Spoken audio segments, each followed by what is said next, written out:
Hello and welcome to the Flory Models live show. Here we are with you on Tuesday, the 3rd of October 2023. And Matt's got the lurgy. I have got the lurgy. I am feeling under the weather today, I have to say. Better. I feel a lot better than I did this morning. But you do sound a bit better than you did this morning. This morning you were proper, could I return to Nottingham, please? Yeah, literally, yes. Yeah. So if I start shaking and convulsing, my paracetamol have wore off. That's it. Keep going on the paracetamol. You'll be all good. I'm loaded up on my meds, so yeah. Hopefully I'll be fine. But yeah. You'll be all right. You'll be good. I must admit, I'm tanked up at the moment, painkillers because of my back. Oh, you're playing up. Yeah, just a little bit. It'll be all right until Thursday when I'm walking along like this. Yeah, when you're hunched over and hobbling. She's like, says to me, "Why are you walking like that? Is your back playing up?" No, it's fine. Take some stuff. I said I'm saving it until Thursday. Then, I'll be good. I'll be all right by Thursday. Yeah. So anyway, all good. I hope you're all doing very well at home and everything. Obviously, there's no show yesterday because I was just catching up with all bits and pieces still. But I have been very busy on the said Viking, which I will show you in a moment. We'll go through that and all the rest of it. Caught up on all the orders and absolutely everything apart from Royal Mail's decided to take a dump on us today and is currently not accepting orders, but hopefully they'll be okay after the show and I'll get them out. Just to let you know, obviously I'm on holiday as of tonight, so there's no shows tomorrow right the way through until Wednesday. I'll be back with you on next Wednesday, for going through on that one. All right, so we'll be back with that, but obviously there'll be no orders, no emails, no nothing. Apparently I'm on holiday. Ooh. See how long that lasts. That's it. Yeah, I'll be on my phone by Friday morning. By Friday. So yes, all good apart from that. Anyway, Matt, how was your weekend? Was it all good? Busy. Very busy. You did have a house full of children. I had a house full of... Yes, I did. Yes, it was my daughter's birthday, so... her 10th birthday, so yes, she had a bit of a do, shall we say? So 10 of her friends came over, which were one for every year. It's just they just don't go to sleep. Yes. That was a bit eventful, and then Sunday as well. We had a full-on Sunday, so been very busy this weekend. But yeah, all good. Can't complain. I got a bit of modelling done in between when I had to just take myself away, you know. Mm-hmm. Yes. Well, you hid, in other words. You just barricaded yourself I'm in out there. Of here. See you in a bit. But yeah, so cool. I'll show you that in a bit. But just to think from the PM side of things, last orders for post this week are tomorrow. Because obviously from tomorrow afternoon I'll be heading down south. So obviously Andy's off this week anyway, so there'll be nobody doing any orders. So my orders got out yesterday. I was up to date from the weekend, and then obviously I've not been in work today because it's Tuesday, and plus as well I'm not feeling great. But I'll be back in tomorrow. I will, get everything up to date. And like I say, then it'll be Monday before any other orders go out again when I'm back. Me and Andy are back, but loads of stuff happening in between for next week. It's going to be quite an exciting show, I reckon, for PM. Wednesday. I think next Wednesday show, you're going to want to watch that because we've got quite a few nice, tasty bits coming in and doing. So it's gone sort of wild at the moment. Yeah, well, it's October. It's that time of year when it all gets cranked back up again with new releases and that. So, no, that'll be good. Looking forward to coming down to your wedding. That'll be eventful, I think. At least the weather is actually sunny today. If it can hold on, it's supposed to be improving all week, and actually it's really nice at the moment. It's blue sky and sunny out there. So it's like for all those doubters who are like, October, are you mad? You're going to get married on top of Dartmoor in October? Yeah, be fine. See, the planets have aligned. Hey, it is a bit of a gamble though, to be honest. It was a bit of a gamble, like I said before. There's good reasons for doing it on a Thursday in October. It's cheap. To be fair, you're doing it at the beginning of October and not at the end. Yes, definitely. It's normally not too bad, is it, nowadays? So no, I was going to say the reason we sort of picked this like 18 months ago now, and we said about it, and when we booked it and all the rest of it, and traditionally we seem to get Indian summers these days anyway. September, first 2 weeks in October normally are pretty good, so we were just going with that. So that's what I've been saying all summer, because we haven't had a particularly good summer. I was hoping that it might move along a bit and move into September, October time and be quite mild. So that's what I was going for. So, but yes, we got married in September, and it was lovely, to be honest. So please don't ask me the date, because I can never remember it. But I know it was in September, and I was there. Yes, I can go back to these shows and look at when we weren't doing it. But yes, so anyway, as I say, next week we're basically off, so just stand by, and then obviously we'll come back on Wednesday, hit the ground running. Obviously we'll have the PM show with you Wednesday, and then obviously on Thursday we've got the Thursday night show as well. Absolutely, I'll be back. We'll get the next couple of parts up of this as well, which I'll show you in a minute. It's been coming along, so we'll be back at it, all enthused and ready to go, which would be nice. That's it. Yes, it is the last leg now. That's it. I've only got literally, well, put it this way, in 2 days' time, it's too late. 3 o'clock. 48 hours? Yeah, I've got 48 hours, just under 48 hours until the big moment. It's 3 o'clock on Thursday, so yes. What could possibly go wrong? Put it this way: on Friday evening, I was running around trying to find a new pair of trousers and something to wear, because I can't get into any of my clothes. Which was a bit of a but I'm good. I am sorted. It's all good. Anyway, great to see somebody obviously in the chat. There's only a few today actually in the our chat on Flory models, but there's a good sort of 10 or 12 in there as well. So very nicely to see the familiar faces down in there. Obviously on YouTube as well. Nice to see so many friendly faces down there, and Charles as well. Hi from Germany. Phil got me into building aeroplanes again. No problem, Charles. Hope you're enjoying it. Good. Just enjoy it. That's the whole point to this one. Exactly. Absolutely. Exactly. So, but yes, it's all going very, very well. Right, let's show you what we've been up to. So, personally, on my side, is one. I have been working on, let me take that off, the very, very nice, as you can see, I've still got to do some sanding and tidying up to do under here, just that one there.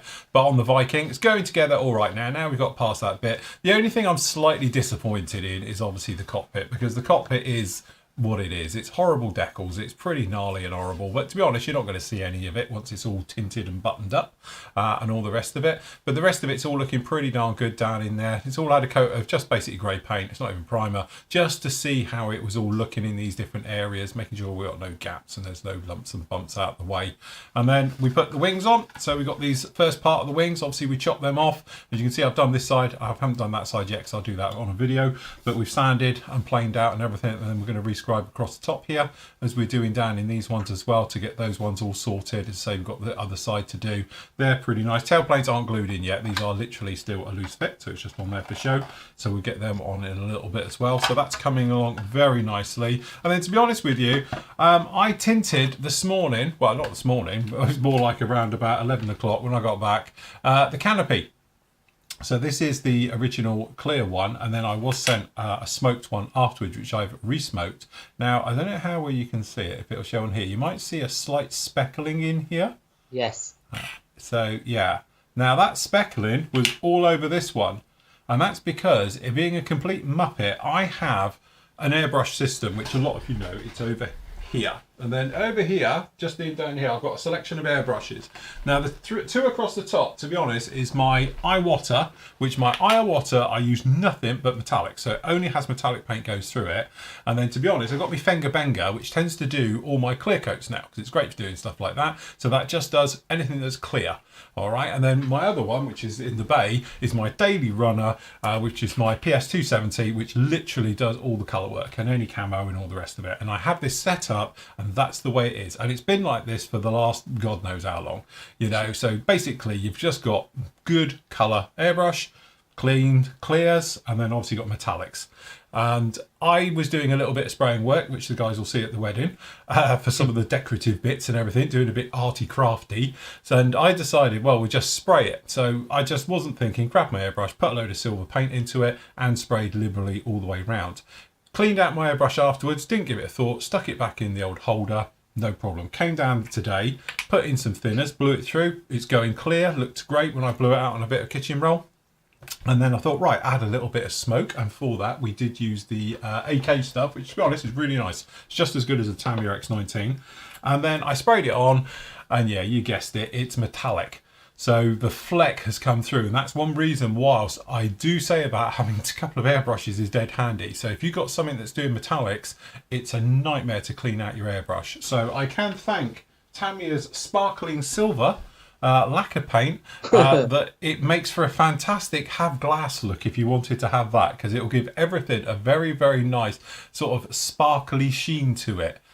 Which does work incredibly well, but it is the gift that keeps giving. If you've ever done it, you'll know how hard it is to get rid of metallic paint out of your airbrush. Even stripping down and cleaning it, it just keeps coming back. So consequently, what then I had to do, because it's lacquers, is basically sand the entire lot out of this using like 800 grit and sand it all back to the plastic layer, because obviously you can't go in there with thinners and that because you will start to hot, it will melt it. So just sand it back, and now we've been in there with polishes and we're polishing it all back up to get rid of the scratching and the cloudiness from it now, and that's currently where I'm at. So then we can just come along and we can clip it in. So this is the one, this is the old one. It doesn't really fit as well, this one here, but it could, push comes to shove, we could go with that one. But the idea is it will have the same tint as that one's got, which will be on this. So that's what I need to do, because that one's actually, the tint is fine, and I could use that one, but it's got the speckle into it. It's got this slight sort of sparkle, so consequently I've got to get rid of that. So it's one of those things where just because I wasn't thinking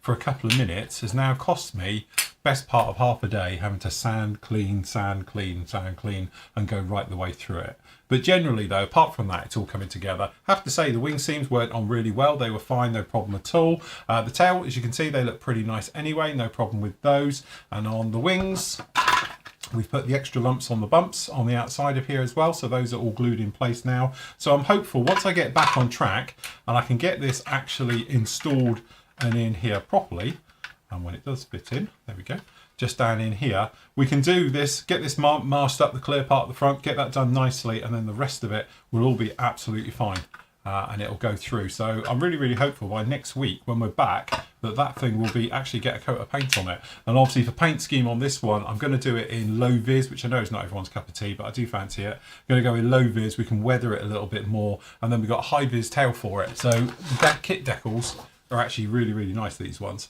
So we've got this one up here, which is the one I'm thinking we're going with. So it's got really high vis markings all the way around it and all the rest of it. But you say there's a couple of options in there if you didn't want to do that, rather than go through the sort of 80s, 90s look where they're in the gold grey with the white, which I do like that scheme with the radome tan nose on it. But because this is going to be all be open and folded up, probably won't see it that much. So anyway, that's my cock up for the day, sorting all of that one out. In the meantime, I did do off show, put the wings on this, which to be honest with you was a little bit of a problem, because I had one wing was like this on it and then the other wing was like that, and you know, so literally they were just pointing all the way up. So what I ended up doing, and I don't know how well you'll be able to see it in here because I've had to sand and fill, is cut this entire top seam and then bend it down.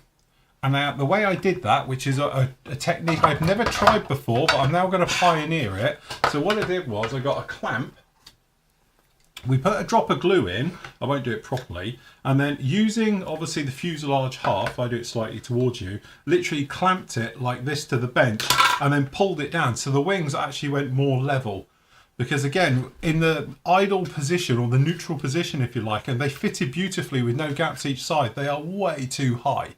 And I know there is a little bit of lift to the wings, but nothing on that scale. So consequently we did that. Then we got the tails in place, which to be honest, the tail went on really nicely. I've got a little bit of glue just to take care of down in here, but the other one in went very nicely. But now it's all in, we're all happy with it. It's all gone through. So again, we've done a little bit of seam tidy up. We had to come down in here, a bit of sanding in here. We've done a little bit more on this one because, to be honest with me, pulling it all around, I busted the seam in here and the seam line in here. That's where I was pulling it too much, so we've gone through.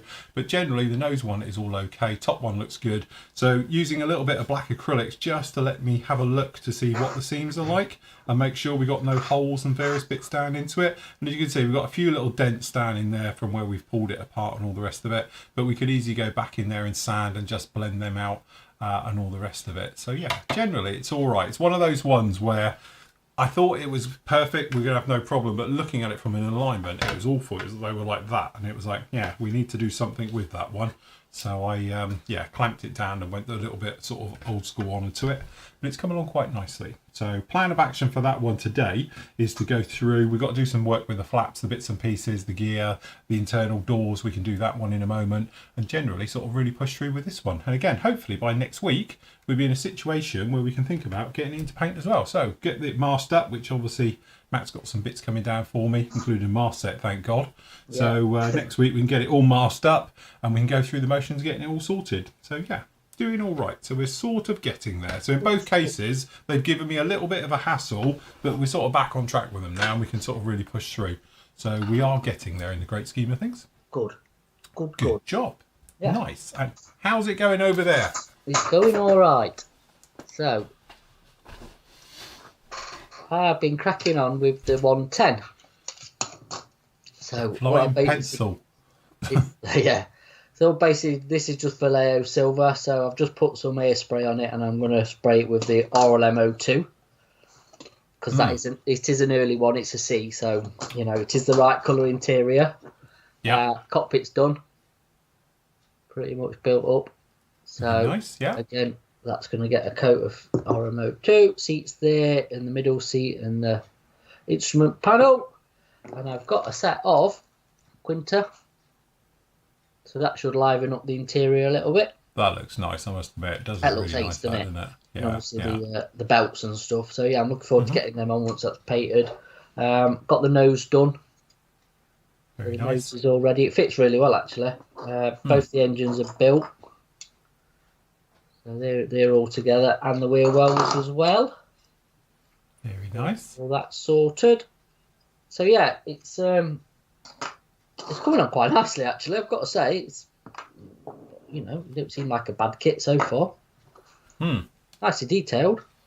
So once it's got its RLMO2 on it, and then I've picked out all the the bits that need hand painting. Obviously the drums for the ammunition and whatever. It has got the if you can see it, but it's underneath. It's got the gun underneath as well. I don't know what you're going to see of them, but yeah, we're getting there with it. Cool. So remind everyone which kit that is. This is the Dragon kit, but it's in the Revell boxing of it. And obviously Hobby 2000 have done a version. So this is the C, and I'm going to be doing it with the Hornet on it, I think, because you can do two versions. I think you can do a Battle of Britain one in this one, or this one, which is from Russia 1942. So I think I'll do this one because it's obviously got the smart bit on the front. And then the other versions, which is over 2000, I think it's a D and an E. So you could do one which is like the African one, and probably one which is, again, the Eastern Front one. Yeah. I think it's in black. I don't know if it might be a Night Fighter version. But yeah, there's a few different versions that Dragon did as they like to do. But actually, so far, like I say, it's nicely... it's been nicely broke down as well, the instructions. I don't even know if these are the proper Dragon instructions. I presume they are, and then they've just, converted them. So my next job, I'm about here, is doing the undercarriage legs. The only letdown with it is the exhausts, because they're not hollow. Yet, I don't get it, because all the guns are hollowed. You know what I mean? Yes. Yeah. But the exhausts are solid. You can actually get an aftermarket set of exhausts, but they're out of stock. So I might have to get the little tool out and, hollow them out a little bit. But, like I say, so far, so good. So nice. That's what I've been up to. And I've got to give a shout out to a couple of people, because I've had a couple of presents sent to me. So one's Nidge, who this turned up, had a little jiffy bag in the post. I'm like, I can't remember ordering anything. Anyway, is because I was on about I wanted to do a back form. He's come to my rescue.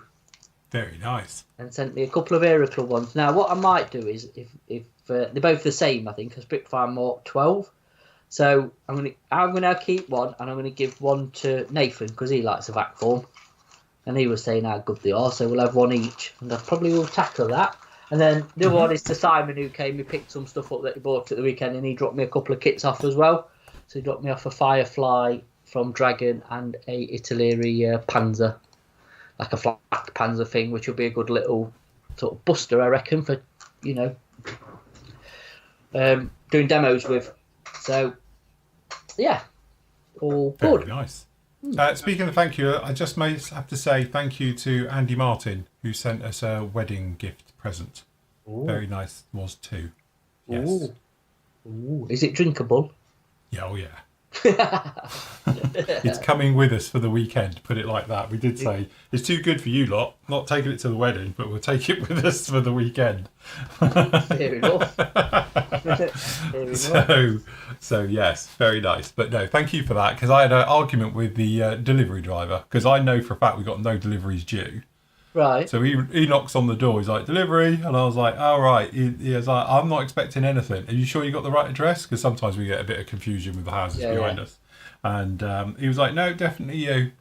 I was like, right, I am honestly not expecting a thing. So anyway, I look at it and it's got Flory models written on it. So I was thinking, oh, it must be for us then. And then get it in, and then look, very nice, nice bottles. Lovely. Couple of bottles of something sparkly. So very nice. Thank you very much for that. But also thank you to all the emails as well. The guys have been emailing directly as well, and through the site and through the forum and everything else like that. So yes, sure it'll be a wonderful day as had by all. I'm sure it will. Definitely. Everyone's just looking forward to the 80s disco and buffet. Well, it's not even a buffet, it's a barbecue. So cool. Everybody look forward to having a drink. Yes, that's it. Right. Keith says, early question, AK's next generation acrylics, what thinners? I assume you mean the third gens. I would say third gen acrylic thinners, because I still think they're absolutely mega. Yep. I'm going to have that tattooed somewhere. Oh, yeah. Because it's probably our most asked question at the moment. It is, yeah. And honestly, if you haven't tried their thinners, even with other stuff as well, it just works really nice. You know how Tamiya X20A was the go-to one, wasn't it? Everyone just used it. Honestly, you want to give that a try, because that works well with Tamiyas as well. Because I did thin some Tamiya actually at the weekend, and it thinned it beautifully. It did. And our AK order's actually come in. It came in yesterday, but it's not in stock. What we're going to do is, obviously, because we're not here, we're going to wait and put it in stock on Monday. So the thinners will be back in, and the varnishes and all sorts of stuff. So yes, but like I say, I was checking it off yesterday. Some of it I've got a bit more to check off tomorrow, and then like I say, we'll put it back in stock Monday. So by Wednesday, you'll know all about it. And actually, to be honest with you, I'm probably going to put another AK order in, because I can see this lot going pretty quick. So keep it rolling. Definitely. Yeah. Jim says, will the Jurassic Park diorama be a wedding present to your soon-to-be wife? Probably. It's probably one of the few models I'll do which will be allowed on her display cabinet. So it'll be one of those strange ones. It's full of trains and things at the moment, so no doubt she'll probably let me do that one. So yes, once I've figured out how to do it. Watch a few YouTube videos on that one, I think. I had to paint lizards. Yeah, I had to paint a lizard, yes. I'm off to Pets at Home to get some references. Get a gecko. I've got a little book that might help you out with that. Oh, right, okay. You know, bring it with you. I'll borrow that. just wait, actually, because I don't know what's in it. Aha, here we go. Painting animal figures. It's one of them little AK learning books. Oh, right, okay, yes. I expect the eye to look like that. Okay, hold on. Let's have a proper look at it. Oh, yeah, that's very good. Is that a heffalump? That's an elephant, obviously. Yes. I don't know if there's any lizards in here.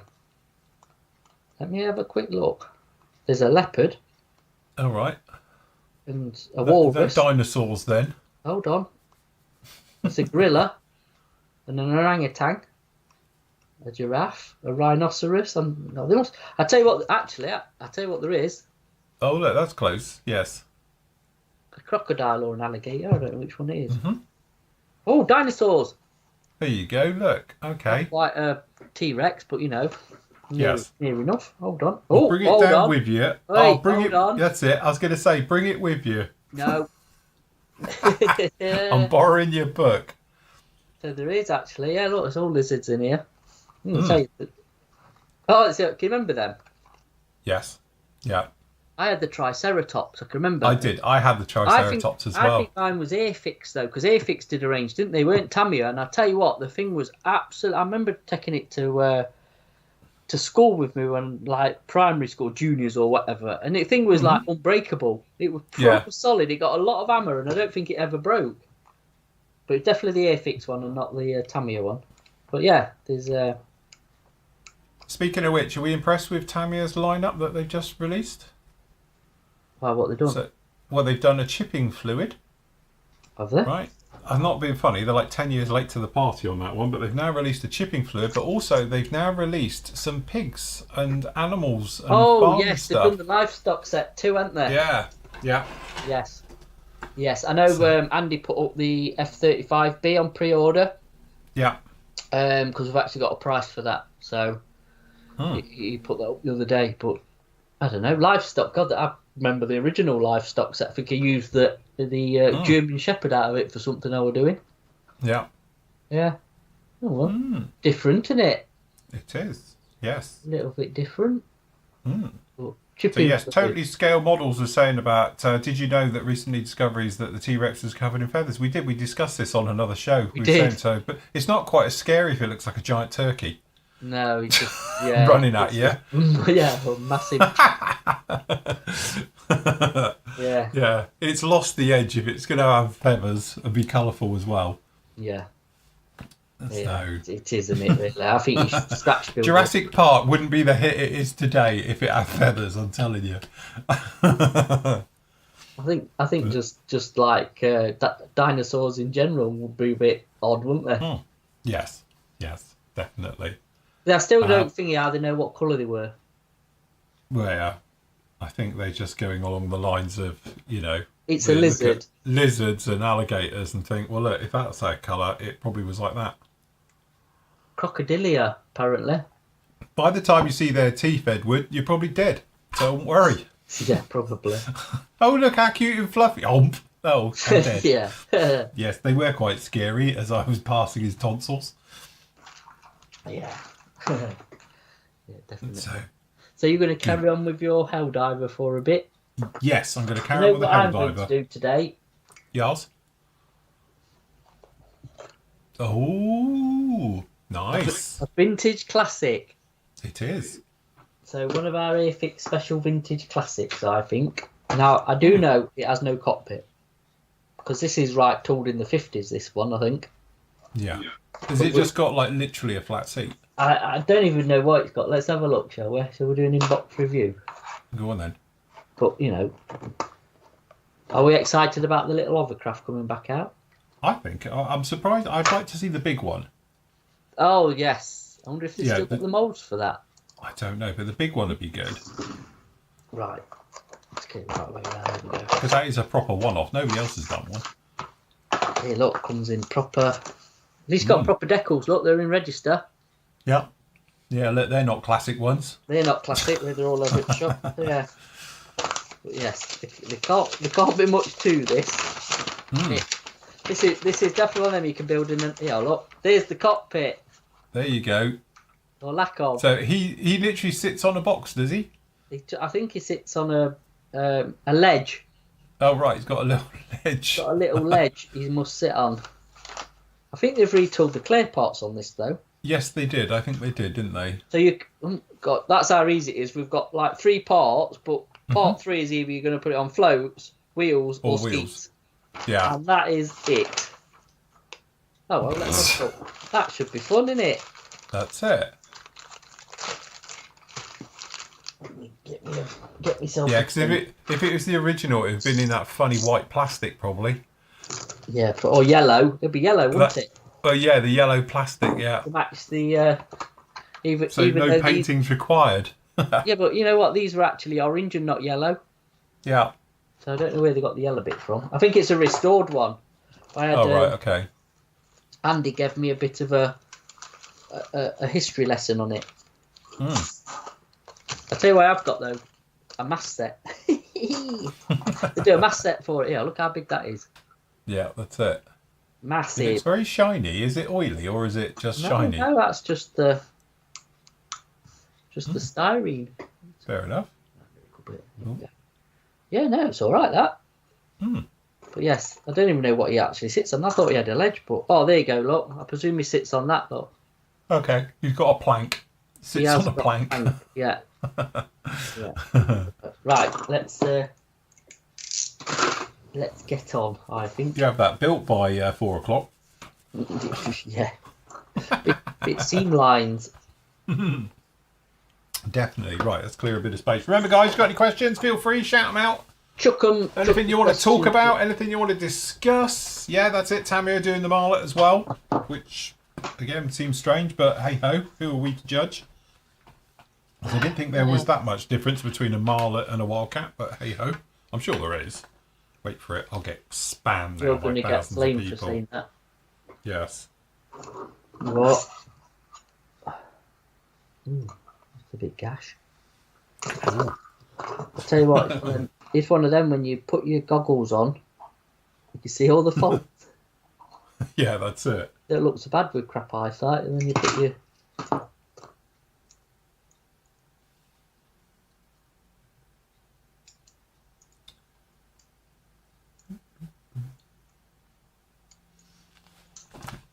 Okay, so on our instructions, we have moved on to... So the Bombay bit and pieces will have a quick go. So it's talking about the engine, which in theory, unless I have accidentally glued it on, is still a loose fit. Nope, we're still a loose fit. So we could actually do something with that today, I'm thinking, because we have got a wiring harness for it, or as they call it, a silver ring. Oh no, it's the wiring harness, sorry, silver ring. That's for the painting instructions. I thought it was something else. We can do the exhaust fairings as well, so we can get those on. And then we've actually got the exhaust stub as well fitted, and to say you get some nice reference photos as well for the wiring harness. Then we've actually got the Bombay, which I can do now because we've got those bits in here. Just to see after me redoing the wing, this is where these don't fit now. But hopefully these will still So just be... how come the wing was so bad? I have no idea. Because I heard that was like a decent kit. Well, it was until I tried to put the wings on. So, anyway, these do go in quite nice because they just slot in. There you go. So, Bombay goes in. Actually quite nice. Hey, I Do that managed afterwards. to purchase a kit that you might be interested in. Oh, you've been on eBay again? Yeah. But actually, it's the kit I didn't know they did. Right. So, it's still in its packaging. Would you like to see it? Go on then. Let me go and get it. It's still in the box.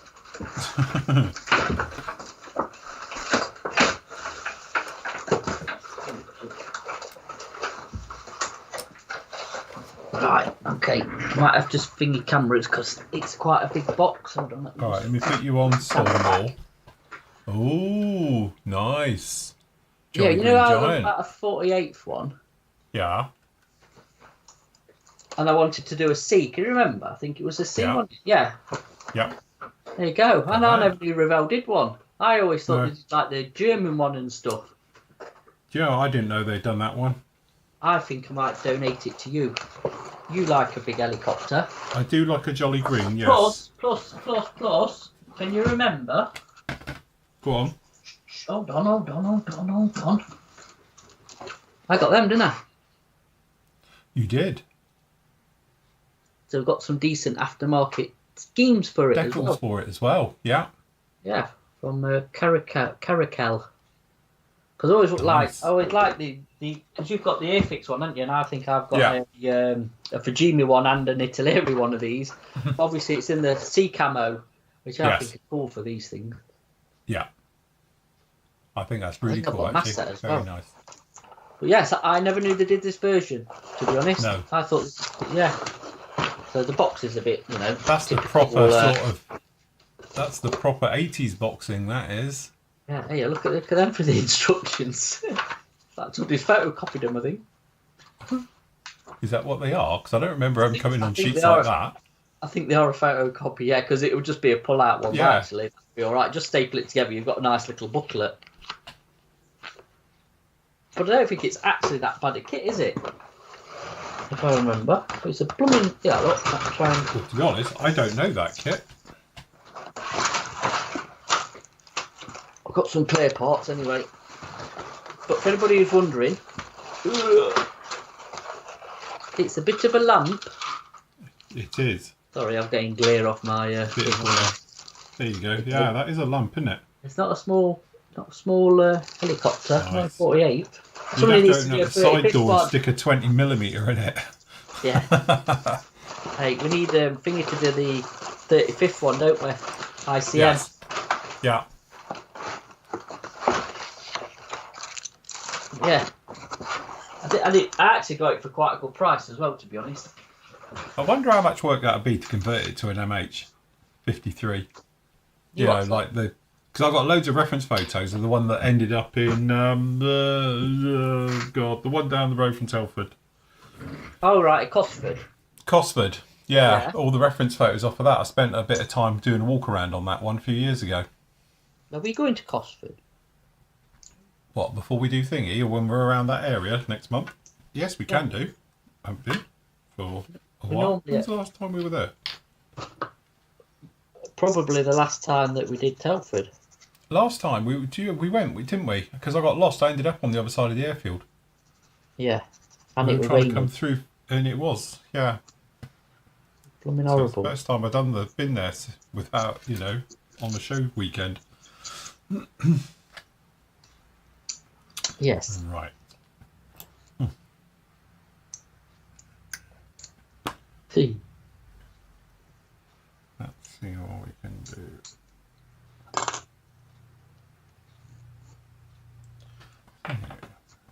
Bit of thick glue, bit of thin glue.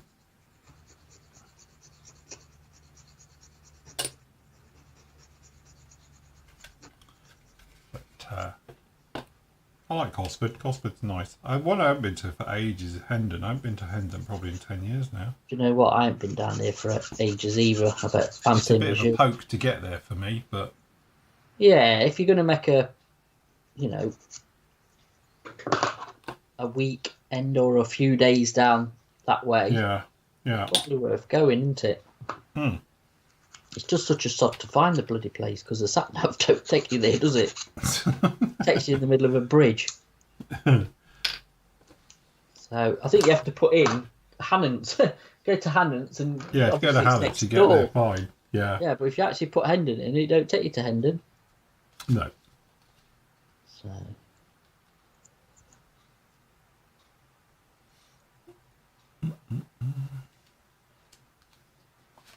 I'll tell you what I'm going to do. If I can find it. All on there. Tailplanes are on. Gear we'll worry about afterwards. See where we are. Weighty wheels. Weapons and pylons. There we go. That's what I was having a look for. Before we step into that, let's have a look at the old photo etch. If I can find it. I've lost my photo etch. You've lost your photo etch? Yeah, I found it. Here it is. So the beauty about this monogram kit is it comes with a very nice piece of photo etch, just like this.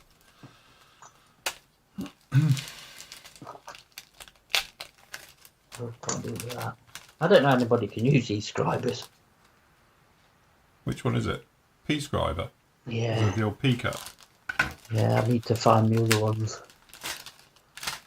The UMM ones. Have you not got them? I was going to say, they're Yeah, I've got them all. Yeah, they're in here somewhere. It's just actually what I've done with them as usual. Just,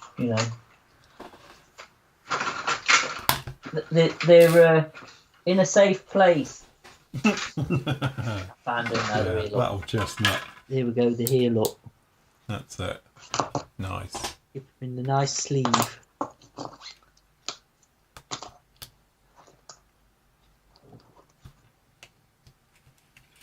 Let's have a look at these dive brakes. Purely because I'm just intrigued to know how well these go on.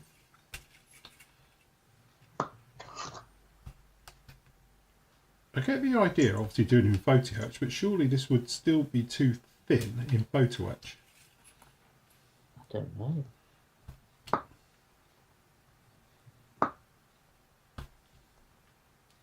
Well, let's put it this way. It's thick stuff. What, it's thick photo etch? It doesn't feel it, but cutting it you'd think it is. Are we into trumpeter territory? No, nowhere near like that, thank God. It's not that bad. No. Yeah, Dragon's early Dragon stuff and Trumpeter, they're the best. It's sheet steel.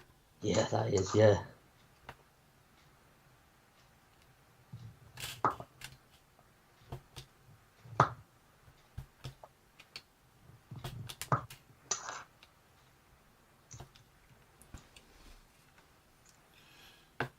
Yeah, these mobs have definitely seen better days.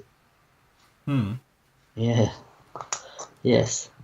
To be honest, this Viking I'm working on, it's strange because normally, you know, they're pretty good Italy stuff. Even like the old Esky molds are still holding up really well, but I've noticed it's pretty flashy. Yeah. This thing, there's lots of flash around on it. Yeah, I mean, to be fair with this is a I don't know. So I think it's a kit from the 50s. So I think to get anything that resembles what it should have been isn't bad. No.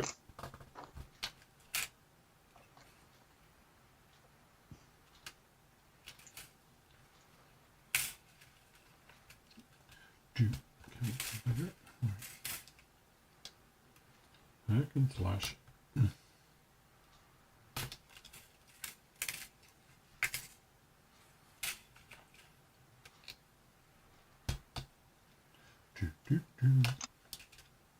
Genius idea. Should have kept that one for the turkey shoot. No, I've got an idea for a turkey shoot, to be honest. Oh, is this a secret idea or are you sharing with the group? No, it's secret, because you know me, I change my mind. If I say it, I have to do it. You're committed, I know. It's a bit like when you said to me this morning what you're building next. Yeah. I have no idea. That's like, yeah. With everything that's gone on this last, with Flory Fest and the wedding and that, I have not a clue. No, you've had other things to concentrate on.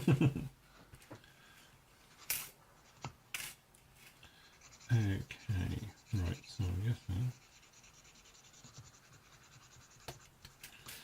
take that one out. And I'll take this one here. Remember everyone, keep photo etch as flat as you possibly can. Have you nailed it? Well, no, I'm stood on it. To be honest, I don't think this is the type of one that needs it. Because the flappy bits, which is what I want to see, look fine as they are. And obviously the harnesses, if I was to go near them with any type of heat, they'd sort of evaporate. They would vaporise, I'm pretty sure. Alright.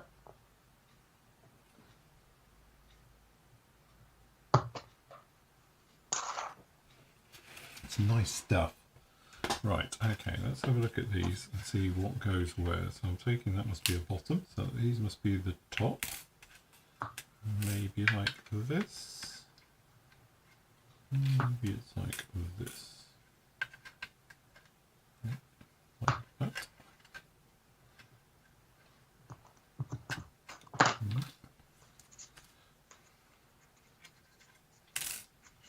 Top side. Okay. So that's the bottom one. That's the other bottom one. So the question is, did they ever have these things with the dive brakes open on the ground? Oh, don't know. No idea. No. It's quite a nice bit of photo etch, I must admit. Yeah? I'm just wondering though, would they really be that thin? Because I thought being a dive brake, it would have to have a certain amount of meat to it. Scale effect. Yeah, but I still thought it would have been a bit chunky. Yeah, it must be this one though.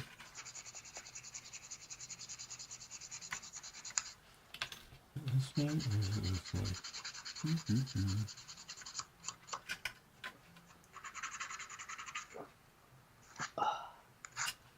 Okay,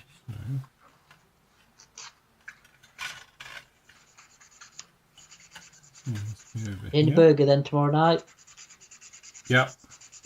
I'll be having the famous Dartmoor burger. Yeah. Food of champions. Onion rings, cheesy garlic bread.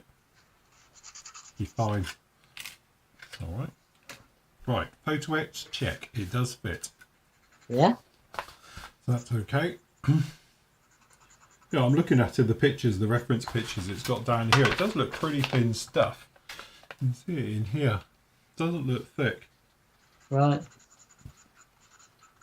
Perforated die flaps were introduced to the late SB2C3 and became standard on SB2C4s. The top flat had a sawtooth trailing edge. That's the bit I was getting wrong. I thought that was the leading edge. Okay.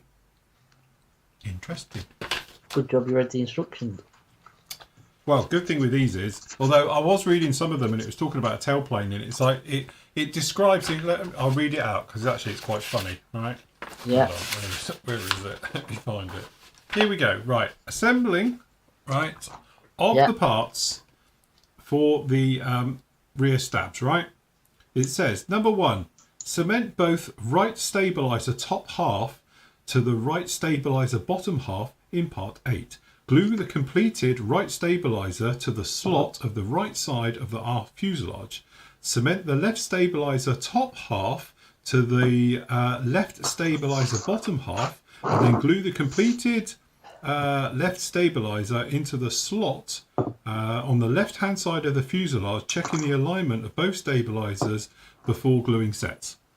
So what that means is just stick 2 together and poke them in the slide holes. Yeah. But I just love the way they've gone into the detail, because not only does it show you little pictures of how to do it, and it's got the little thing is quite handy is where it says the trim tab is only on the left stab, but the way they've taken an entire page with a detailed picture as well to show you of how to glue 2 bits of plastic together and slot them in a slot. You don't get that these days. No. So, see, Tamia, you could learn a thing or two.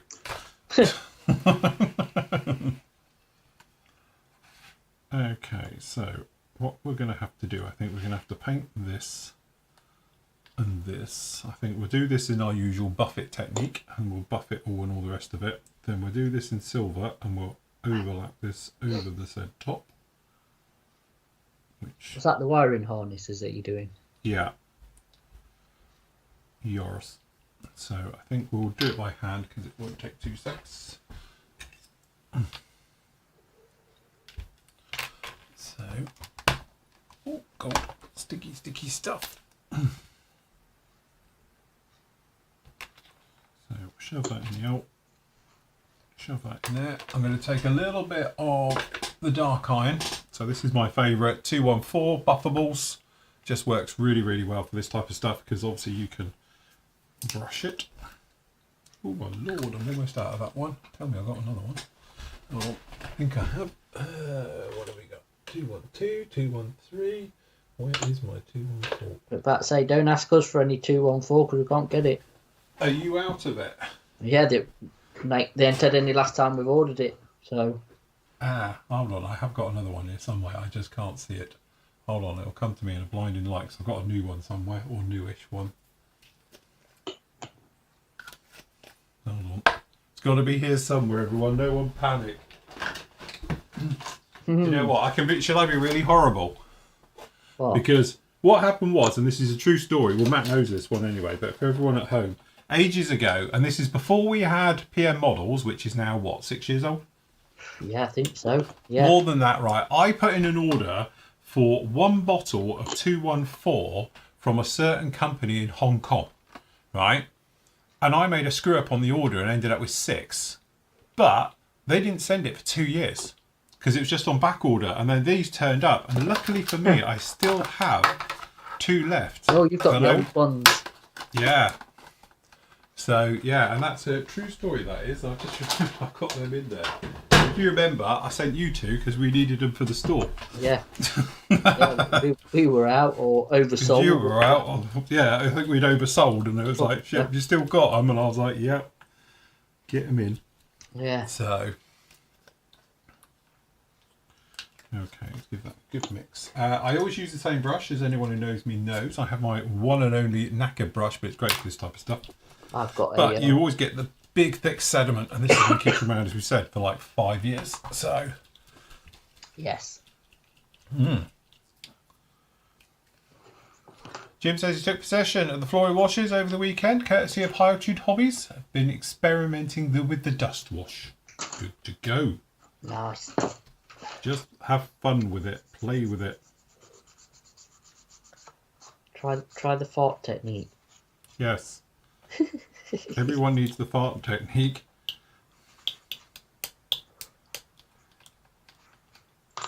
Okay, so all the nooks and crannies in here. So the thing is you notice when this goes on, it just goes on black, and it will dry flat black. But the cleverest thing with this stuff is that it will buff to literally silver. It doesn't take too long to dry, but make sure you get the pigment. And one little top tip for doing this stuff is to always make sure that you mix this really, really well every time you use it. Otherwise what happens is you take off the painty stuff at the top and all the sediment down the bottom is the pigment, which is the buffable stuff. And it doesn't work very well. The ratios are perfect as it is, but I've done it where you end up with like the thick stuff at the bottom. You've got too much pigment, it just goes everything too silvery. And obviously if you do it the other way, you end up with too much black in it. But I did have a gentleman message me a while ago now saying that it's awful stuff and he couldn't get it to work. And I know what he'd done, he hadn't mixed it. And all he's got is the black gloss stuff coming out of it. So you do need to make sure you properly go through it.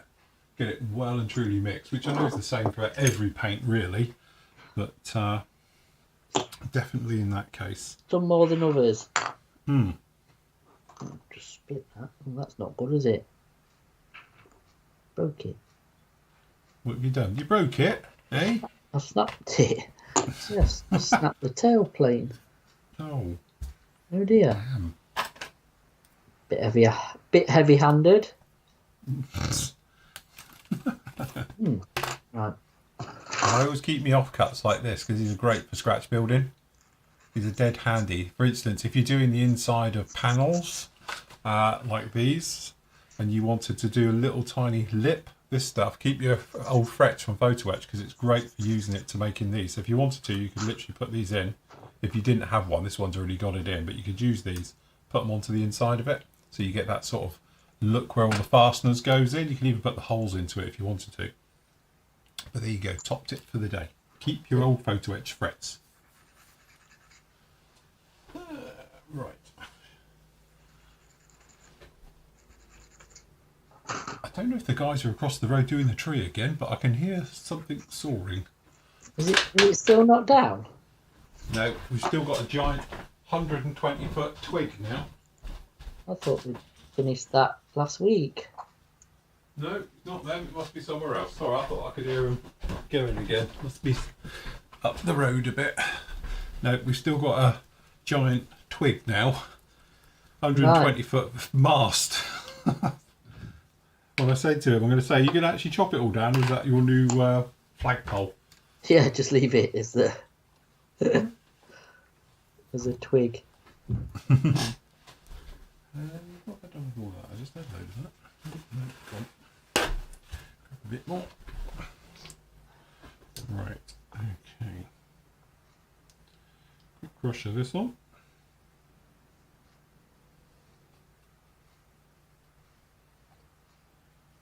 So this isn't buffables, this is just your normal silvers.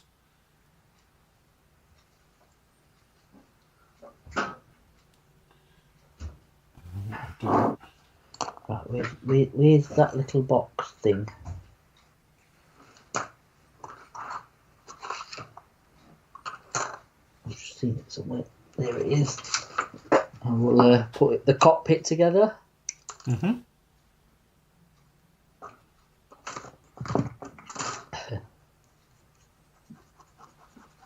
So if you're ever painting something, if you get a little bit of tissue like we got here, if you're doing things like a wiring harness, what you can find is that when you paint them, the paint bridges the gaps between them. You can end up with it like full up and all the rest of it. Just pop it down on a bit of tissue and then brush it. Not only does it do the other side for you, which is quite handy, but it will also drain it off. So you've just got the bare minimums that you need on there. So obviously over here, I'll move this down. Now we're looking very much the part, so you can't really see it, but just keeps it all nice.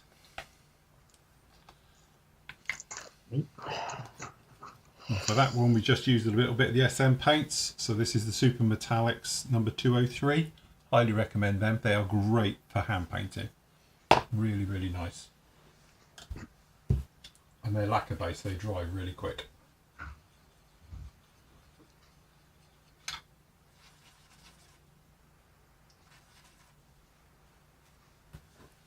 Okay, so this now you can probably see is drying off, but I just want it to go a little bit more, but it's starting to dry down now.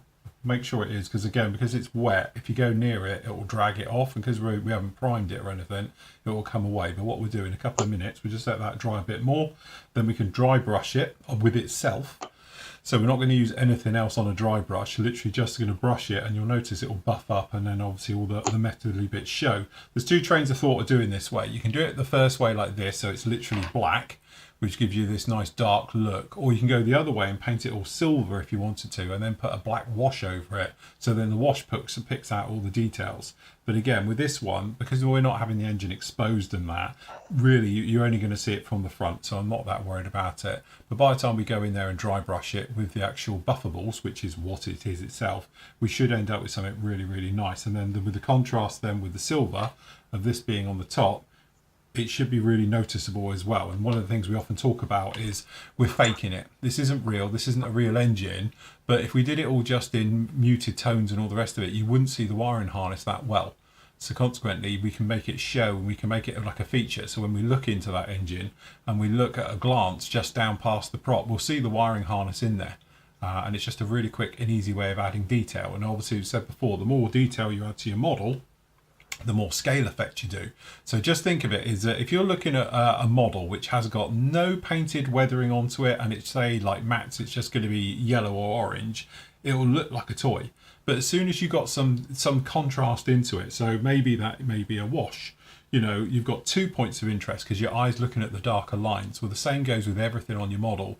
And as I said before, if you can layer up lots and lots of different layers, so like we did with the Harrier as in the last build, obviously it's just grey all over, but you don't even notice it's just grey all over now because you've got so many different weathering effects and different colours of paint and that your eye is looking all around, because your eye is naturally picking up all the details. And the more details it picks up, it just makes it look more and more interesting.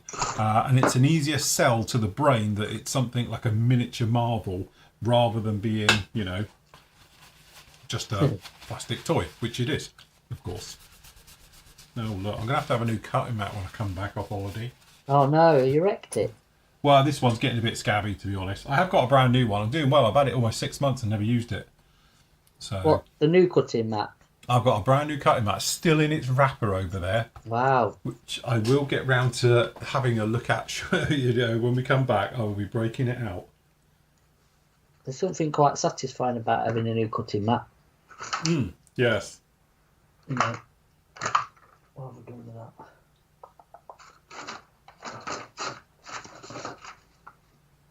Yeah.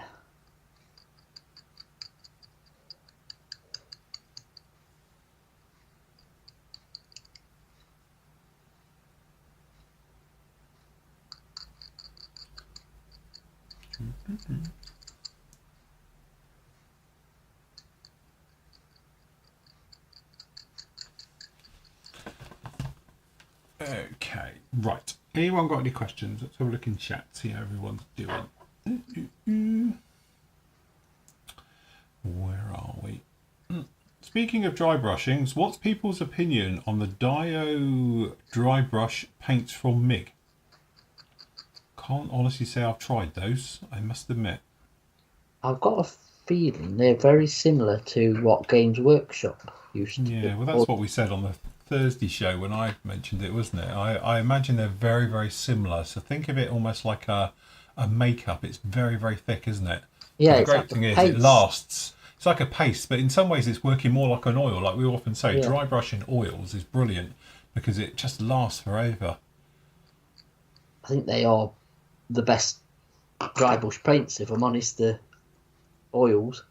Like I say, they're just brilliant for it. Because I think the problem is when you're using acrylics, I think enamels are okay for dry brushing. Obviously acrylics and, you know, like Tamiya's and stuff like that, the synthetic acrylics, they just dry too quick. Yes. Which is what you don't want when you're dry brushing.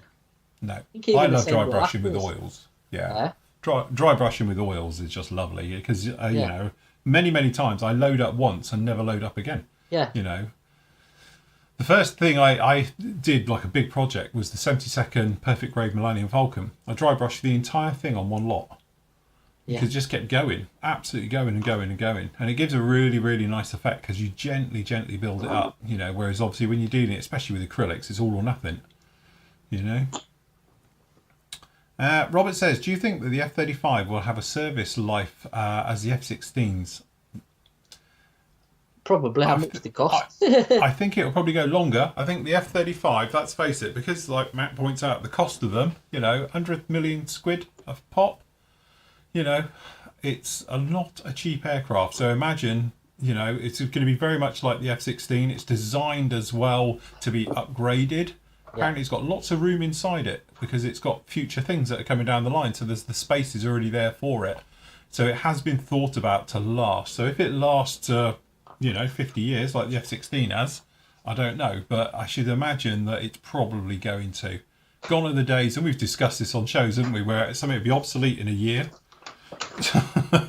You know, in the 60s and 70s with the Cold War, everything was obsolete as soon as it was developed. Well, yeah, well, that thing with technology and how fast it moved at the time, obviously, you know, technology now is not, I would say it's not so much about the aircraft, because it is, but it's more about the computer systems that run them, isn't it? Yes, yeah. And, you know, and obviously with, you know, like the research into aerodynamics and what the computer can make an airplane do that it would never ever even dream of being able to do. Make it unstable, basically, isn't it? The more unstable it is, the more the you know, it's a good bit of kit, I suppose. You know, I did see a very interesting documentary recently, and it was talking about that exact thing. About, you know, obviously the biggest problem modern day aircraft have is control surfaces, because obviously with control surfaces they cause drag, and obviously they cause radar reflections and all different things like that. So if you can get rid of it so it doesn't have any movable surfaces on it whatsoever, that just the fuel efficiency goes up through the roof, and obviously it makes it incredibly stealthy. But as you say, they've designed it on models, and DARPA has been playing with it for a while now, along with NASA, with a couple of projects they're working on. And it's incredible because they actually use, instead of control surfaces, it's jets of air which are bled from the engine, which act like control surfaces. So don't think of it like planes where they're physically birds which move their entire wing shape, because that causes drag. This is literally just thrust is pushed through jets on the trailing edges of the surfaces, and that's how the aircraft maneuvers and that.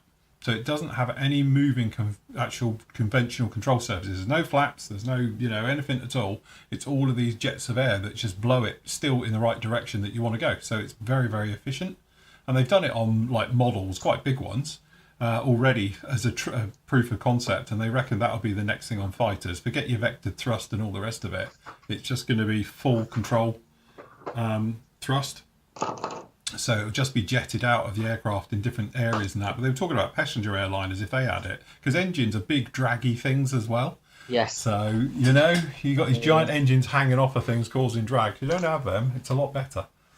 But yeah, it's quite an interesting one. I must admit, I did see it a couple of weeks ago on the old interweb, a documentary about it, and it's very interesting. Well, again, it just makes everything more efficient as well, like you just said. So. Yes. Matt, please be careful using the god hands. Be careful using God. Be careful with your god hands. Put Why? them careful down when you put them down. Oh, these are broke. Oh, is that your one you've broke? You've taken the tips off of them, have you? Oh, that tip's been gone ages. Oh no. Still work, but not. Yeah, I'll tell you what I did with him the other day. Nearly cut some clay pots. Oh no, don't do really that. weren't paying attention, and I picked them up and was like, oh, yeah, that's not a good idea. But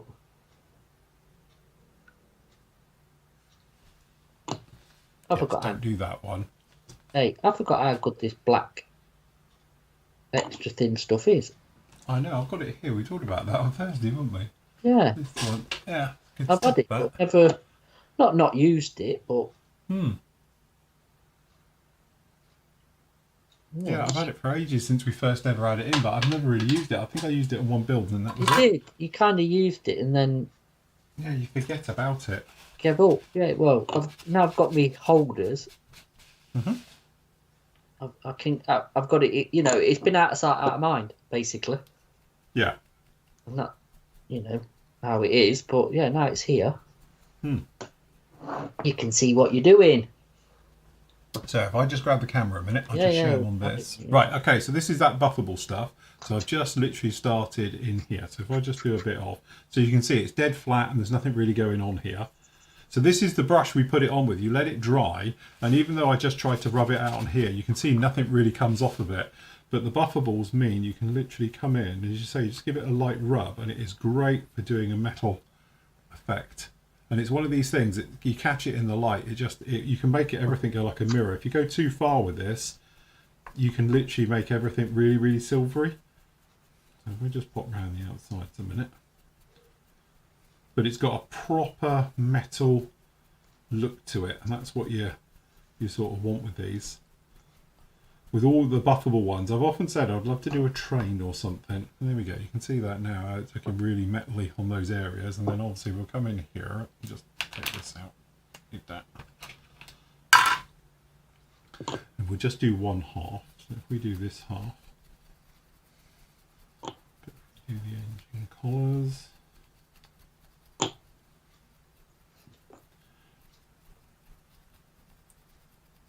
But we've got the push rods and all the rest of it that will work really, really well. And if we just do this half of the, so there we go, you can see a nice shiny metal. On this side we don't. Again, you can literally just take everything, like probably gone a little bit over the top down here, but you know what I mean. But again, if I do it over here, we've got it in here. If you watch this, a couple of passes. And it does, it works really, really well. So again, I was thinking about, if you used to do a train, you could do the entire thing and then just popping around, buffing the hell out with this. The only trouble that you have with this, and it's the downside, it's messy stuff because it keeps giving. So by that I mean is if you handle it, you end up with match. Not so bad with this colour, but if you're doing with the silvers, the aluminiums and stuff like that, your aluminums of this world, you're going to have real problems because it is messy. It just comes off, and then you go and grab something else or a part of it, canopy, and you end up with real, you know, mess. There we go. So we now have our engine done, and it's safe. If you wanted to, you could go over this with an enamel wash. So you can put an enamel wash over it if you wanted to go over it. So we have that, and then we have this. Somehow move this curls this way around.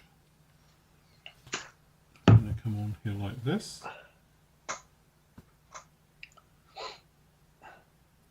And then on here I have a little picture to show me how this all sticks in somewhere. To be honest, what you've just done there with your engines, I'm going to do on this 110. Because Yeah. I'm not going to have them on show anyway, but obviously to give the effect, it's just, I normally just give them a coat of matte black or something, just dry brush them with a bit of dark iron. Yeah. Just does the job enough, you know. Yes. Okay, so I'm just going to pop a tiny little bit of super glue.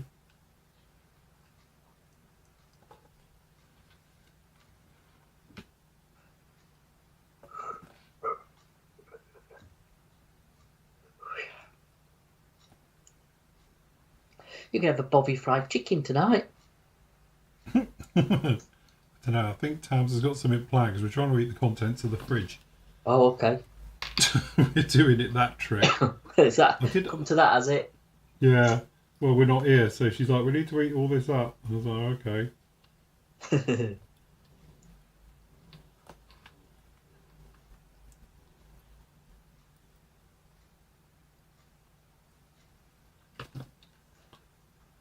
And then obviously tomorrow night we're out, so.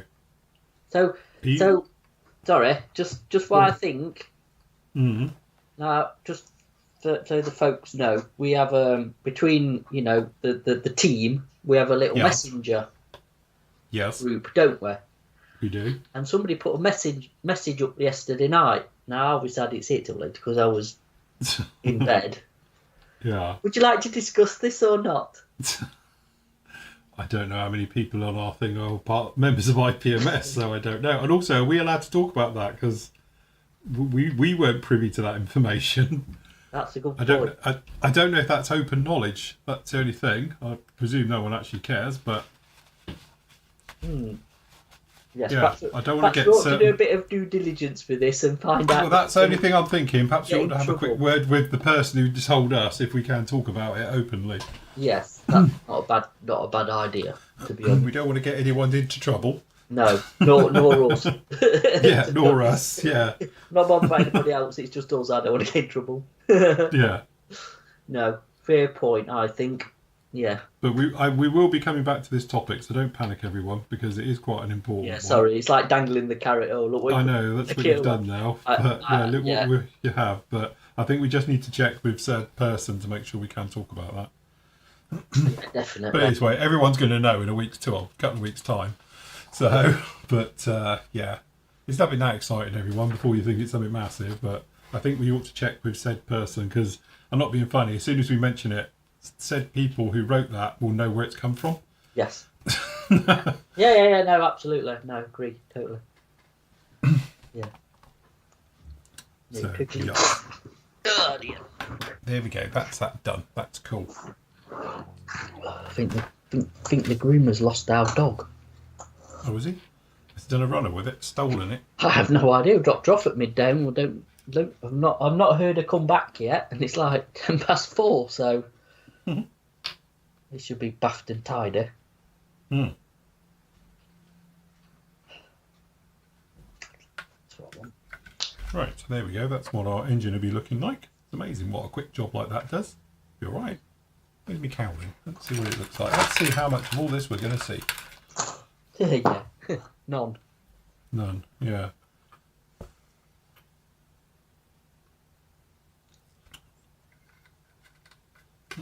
Yep, pretty much.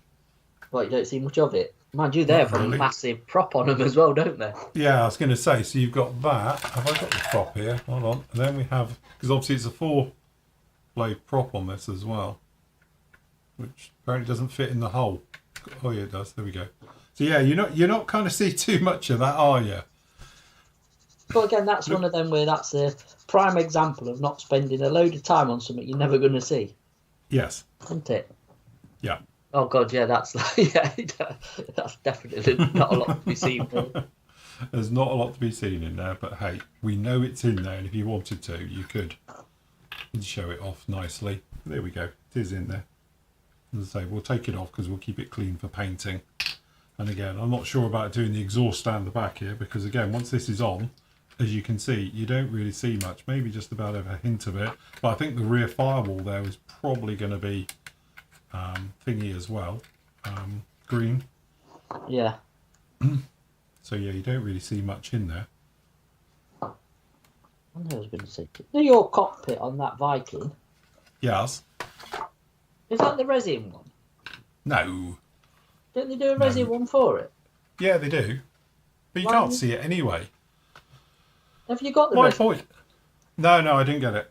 Because I thought right. there's no point. You can't really see it. Because the thing is, this has a tinted canopy, right? Like said, one has here. So it looks somewhat like this. So already you've lost the colour. Top panels are darker as well, so they're even more darker. So you're not going to see much there. The framework on this is really thick.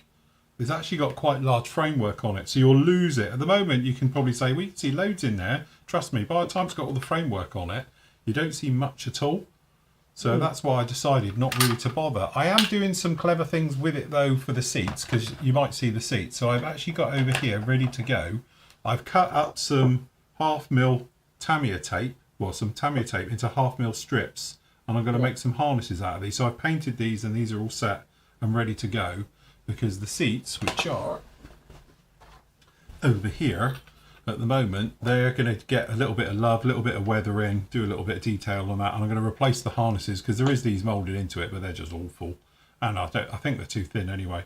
So we're going to put some lap belts down onto here and a nice puddle of them down there, the ones hanging down at the top, obviously the overhead, and also there is it should have a little D-ring under the bottom of the seat. It's got two, top and bottom. Yeah. So we want to do that as well. So that's the plan for it. So I will be livening up the seats and doing a little bit to those, just to make them a little bit more interesting. Right, okay. Right, anyone got any questions? Oh, look, questions. Vincy says, question, 3rd gen, AK 3rd gen aluminium, 11207 and dark aluminium 11208 look more like pearly milk than metallics in the bottle. Worst coverage ever. Am I missing the trick here? Yeah, have you given them a proper good shake? Not even a shake, like a... Because I've actually got some of the metallics. I think it might be on about if I can find them. So I've got the 3rd gen metallics here. Yes. This is just a generic set. So I've got natural steel, gunmetal, silver, copper, brass, and gold. So I've not got aluminium and dark aluminium. These are more, sorry. Yeah. Forget what camera I'm on. But they are very thick, and they do need a good waking up, like all acrylics. Yeah. So my advice is to buy a cheap nail shaker for what they use in salons. Again, that's something that Andy's just bought himself a new one, isn't he? Because Andy's got an industrial vortex mixer. He's got that vortex thing, hasn't he? Yeah, which he bought from a lab. Yeah. Dexter's lab, but it's too big. I've got one of them, look, and my strap disintegrated because you get like the rubber strap, don't you? Yeah. So this is a hair bubble, yeah. But it works, or elastic band or whatever. Yeah. And then, these are cheap as chips off Amazon or eBay or wherever, and perfect just for, sliding this type of dropper bottle in there. Mm-hmm. I'm not going to put it up, but you know what I mean? And it really does then aggravate it and get it mixed properly. I think that could be the problem. I think like somebody just doing that and hoping it's going to be, mixed properly, not really going to happen. So, yes. Oh dear, God, 4:20. Tim says, did anyone mention about the new H&S Ultra Airbrush? I tell you what, bless him. I know Warwick. I've spoken to him at Telford a few times. To be honest, he let me down, bless him. He promised me something and it never came through, so I'm just holding that against him forever. But anyway, I must admit, I don't quite get it. If you haven't seen it, go off and have a look at the video. Warwick does a fantastic job, does a presentation for it and all the rest of it. And he does a really good way of talking it through. But they're designing it at a beginner. But I almost think they've oversimplified it. And also there's still room for margins for error. Just to recap what they've done. The trigger bit, they've designed a system where you have to push down to unlock your airbrush to get it to deliver air. So the only way, you can't just pull the trigger back. On your traditional airbrush, you literally, here's a grab one. You push down for air with a double action arrow. So the air's coming through, then you always introduce paint. Yeah. What they've done is they've stopped it so you can't pull it back, then push down. It's got a lock on it. Right. So it's basically got a lock on the trigger, so you depress it and then it allows it to roll back. Without it, it can't go back, which in some ways I get. But in my way, it's not really a problem. The other thing they've done is, which is quite a good one, is that they've invented a slot and a hole basically on the needle guard so you can see the needle and just clean it off.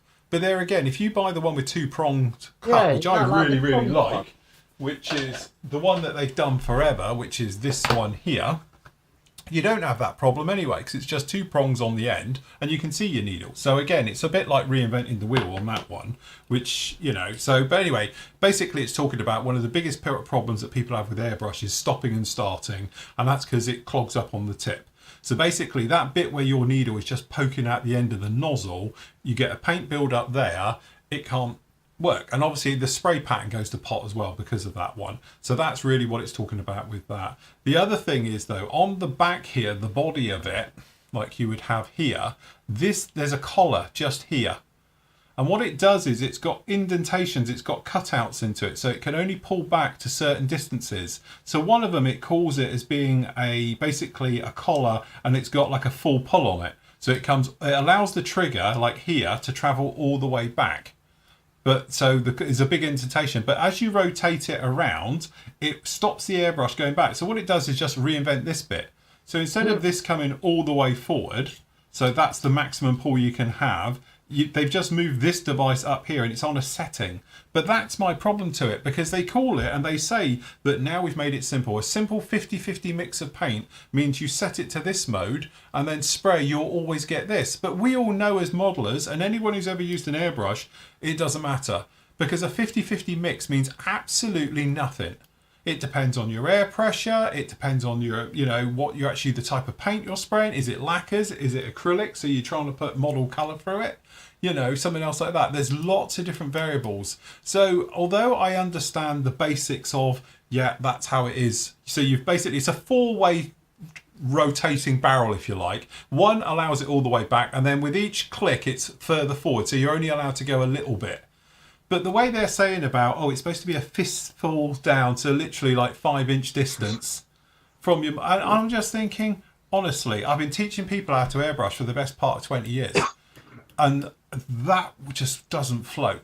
They've simplified a problem that actually isn't there. You're better off understanding your airbrush of why you're getting all of these problems, not trying to fix the problem on your airbrush. And that's really my little problem with it. I think it's one of those ones where... What sort of money is it? I don't know. I didn't go that far, to be honest. Oh, right. I've just asked, because the Ultra was the base model, weren't it? Because I've got an original... Yeah, well, that's what it is. I know they've done it they've designed it as a starter airbrush. If it's going like the normal Ultra, it's going to be like 50, 60 quid, isn't it? Yeah, but it's not. The Ultras aren't that cheap now. They're really expensive. Oh, well, they're not. Because that's the original, which was 50 or 60 quid. I'm sure these are touching 80 or 90 quid now. Because this is... Because I have got an Ultra somewhere. Where's my Ultra? Everything's interchangeable on these anyway. But the one I didn't like is you get these blooming push-in. And it's still got that. Their one has still got... It's just a hole and it's a push-in top. Why they haven't actually done it like their other ones. Obviously, this is the proper one where you've actually got a screw off. And you've got a seal in here as well, and you can actually come along and screw in different size. This I think is a 2.5, but you can have a 1.5mm colour cup, and you get the big one. Yeah, as well. you get 3 different ones, don't you? You get the little yeah, which I've got in here somewhere, but I don't know. I can understand them trying to get people into airbrushing and stuff like that, but honestly, I think even if like this version here, it's got it's numbered 1 to whatever at the back, and obviously you got the lock, so you can just literally come along, screw it in, and then obviously pull it back, you lock it in, unlock it, and that's it, away you go. That's a nice little device. I do like having that, because you can just release it and then you can grab the needle through here and just retract the entire needle really easily, which obviously you can do that on these as well, but the trouble is you have to unscrew the back of this completely to be able to release the needle. So I don't know. In some ways, it's one of those ones where, and again, I don't want to speak out of turn here, but I'm not under an NDA or anything with them. But many, many years ago, I was approached by H&S, by Warwick himself, and I answered them a lot of questions on what I thought about their airbrushes. And I gave them what I thought was very fair, constructive criticism about what's wrong with their airbrushes. And some of it they learnt and they went with, because my 2 biggest things was that you need to change the alloy in the nozzles because it's crap. And you go through nozzles, it's cheap, soft metal. And I said, you need a better quality alloy for the nozzles so they don't just spray out within days. I said, my other big issue with them is obviously that there's no way of knowing what needle you've got. You need to have engraved lines on the needle, so it's some type of coded system that goes along with the nozzle, because you fell for it. I did. Because Matt sent me his airbrush because he couldn't get it to work, and then it's only because I use theirs all the time. I can see the differences. But and now they do have rings and markings on nozzles and nozzles, so they are the right one for each, which is good. And also my other problem was that their MAC valve underneath, their fine air controller, the thing is with that, it never went off. It literally goes from 25% to 100, but it's that first 25% you need, and everybody else's did. and you pay a lot of money for that air controller, and I do believe they fixed that as well. But then I was told about something new that was coming down the line, and it was going to be this, that and the other, and I was going to get sent one to have a play with it and give feedback on it. Anyway, they never did. So I must admit, I'll probably upset them on some show somewhere along the line, and they thought, sod it. But, probably. you know. Probably. Don't like constructive feedback, do they? And some people don't know, especially from me. But I just am very honest. That's the point.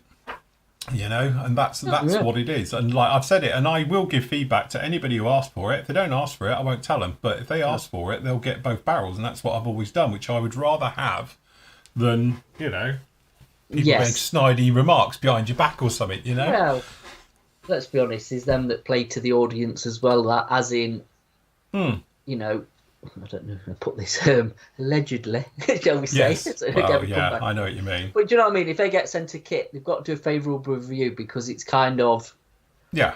They've been sent it and stuff. Where obviously we don't get sent no. And I'm not being funny. That's what happened because I send it to you and you go, it's rubbish, or it's good, or it's indifferent, all right, or it's the worst thing I've ever seen. At least then you're impartial, aren't you? You're not. You don't feel so bad then about battering a kit or a product or whatever when you've paid for it out of your own money, or we've paid for it out of our money. We've paid for it. Company pays for it. We can say what we really want, and we're not under any obligation to please a sponsor. That's the one I was looking for. I know, and absolutely, yeah.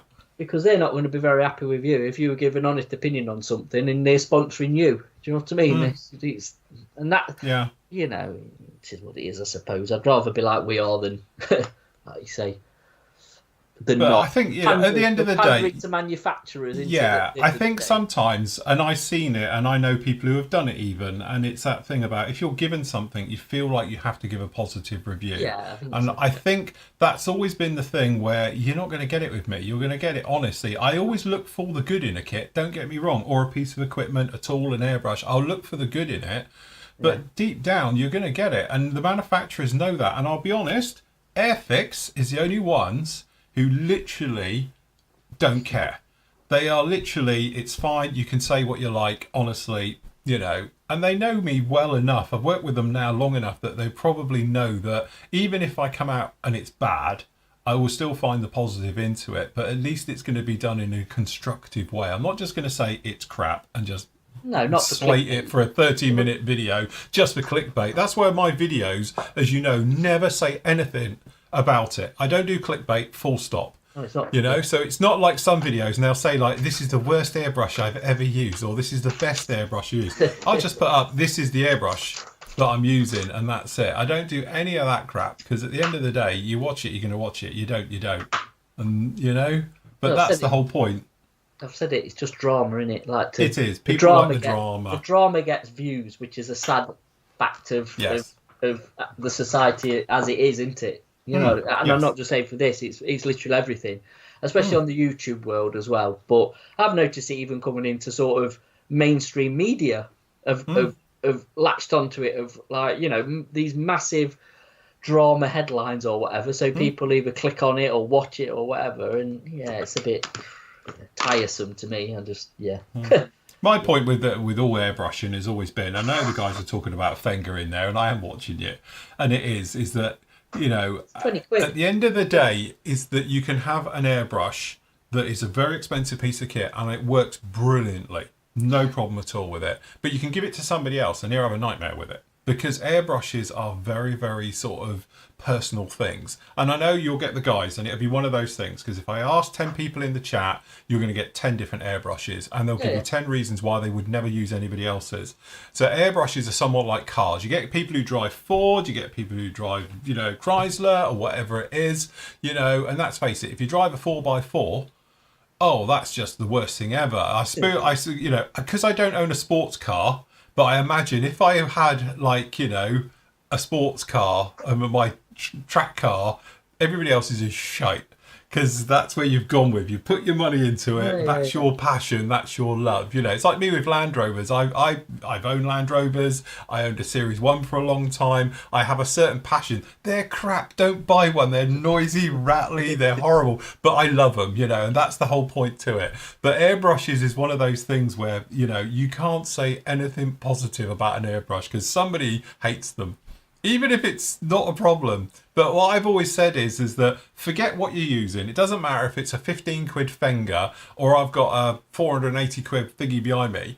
It's one of those things. It's understanding your airbrush, knowing what it likes, what it doesn't like, what air pressure it likes, what because of the needle and the nozzle size and its paint flow, and understanding when it doesn't work, why it's not working. That's the biggest thing. You'll probably agree with this. It's not the airbrush; it's actually the paint. And people don't understand the product you're using to put through the airbrush. It's not the airbrush. An airbrush is basically a needle, a nozzle, a trigger.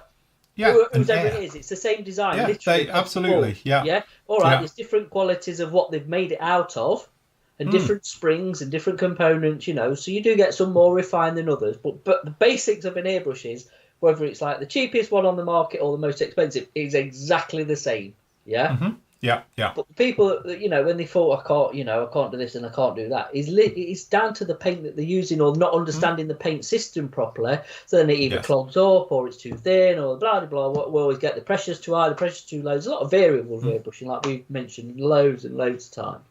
Yeah. But again, it's understanding that, and that's why I've said even if you're new, like starting out to airbrushing or you're quite used to airbrushing or whatever, it's still sticking with the paint system. If you like Tamiya paint, stick with Tamiya paint. Why chop and change if you don't need to? All right, I know there's limited colours and stuff, or if you like Attackers or you like Gen 3s or whoever it is, stick to them and stick to their own thinners, and normally you should be okay. There's always, bits in there that can be better. But again, we've learned this over experience.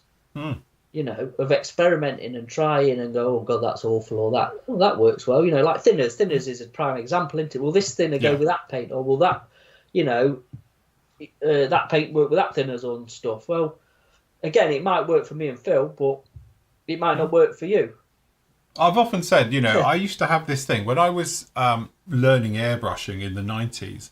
The holy grail was this thing where people would do like hairlines. Oh god. And stuff, and you could model and take hours to build up something the size of an ant's arse, to get that. And because you get people say, oh, what are you using? Oh, I'm using a half a bloody billionth of a micron needle nozzle, But the reality is acrylic paint can't go through that because you need a certain amount of medium to go through to get coverage. And what you're seeing a lot of these people, especially in the early 90s, you go online and you see people and they go, whoosh, whoosh, whoosh. It's because it's an ink. It's physically an ink. It's not actually a paint they're using. They're using inks. And you can go down that small. And then it was only until I really started to get hang of airbrushing, I suppose into like the early 2000s of that I actually learnt that I moved away from small nozzles, and I prefer, like my go-to is usually around about a 0.2 to a 0.35. I think they're absolutely perfect for what we do. And I can do hairs with that all day long. And I can do the tightest mottling and no problem at all with it whatsoever. You don't need to go smaller, but in some ways you get people that they were just under the illusion that if you spend 500 quid on an airbrush and you put in a billionth of a micron needle nozzle, you can do this. But the reality is what we use as hobbyists isn't going to work, because what you're seeing is people using inks and artists, and that is a completely different ballgame to what we're doing. Proper airbrush artists and stuff. Yeah, that's completely different. Flames and all that. Yeah, absolutely. That's designated paint to do that sort of work. Yeah. It's not hobby paints. That's proper. Most of it is proper car paint as well. Yeah, absolutely. To be honest, House of Colour stuff or whoever it is, high end custom paint. Yeah. But again, and then you do get your high end, obviously, airbrush inks and paints and stuff for artists, for airbrush artists. At the end of the day, we're just putting the paint down on a model. Yeah, absolutely. You just cover it. All right. I mean, the main thing is obviously it normally is Luftwaffe modelling, isn't it? What people struggle with. Yeah. But again, that's paint's consistency, air pressure, and again, just practice, isn't it? How close you are to your model. You've got to get in there tight to actually be able to do it. Yeah. And so definitely on that, I'm not going to say differently. Some paints, lacquers mainly, work a hell of a lot better for that, I think, than acrylics do. Acrylics, you just can't... You can't get the consistency right without it splitting. Yeah. No, to get that. It can be done. I'm not saying it can't be done. But I think it's a lot easier with lacquers for that. Absolutely. It's a lot more controllable. You can get it down, you can get in, you can drop your pressure to about 5 bar. Just like then you can do all your fancy sort of airbrush gymnastics on it. But again, and you know, if you're modelling something that's 1/72 or 1/144 compared to 1/32, again, different thing. But you actually look at real reference photos of the real aeroplanes that were modelled. They're freaking awful. Awful. It is. You know, there's no finesse about it. There's somebody there with a massive spray gun plugged in, going psh, psh, literally pulling the trigger and getting a splat. Yeah. You know what I mean? And that's what it is. Yeah, absolutely. Literally. But again, you've got to try and obviously refine that into the scale you work. It's all right on a 1-to-1 sort of subject, but when you get, you know, when you're getting down to different scales and stuff, it's a bit different. But yeah, it is when you, like I say, when you look at proper photos, it's so gaff because obviously they're done in the field, aren't they? So they could care less. They don't even know how long the aeroplane's going to last. I mean, it could go up that day and get shot down, and that's the end of it. So you're not going to spend hours and hours and hours, are you, doing this really refined sort of spray job on something that could be that could masking it all up and making it look lovely. Like, no. I mean, the invasion strike conversation is another one, isn't it? Yeah. You know, there was a directive sent out, but I've got reference photos have been put on with a mop. Yeah, I've got literally with a whitewashed mop. He's doing it on top of them. He's got an old stringy mop.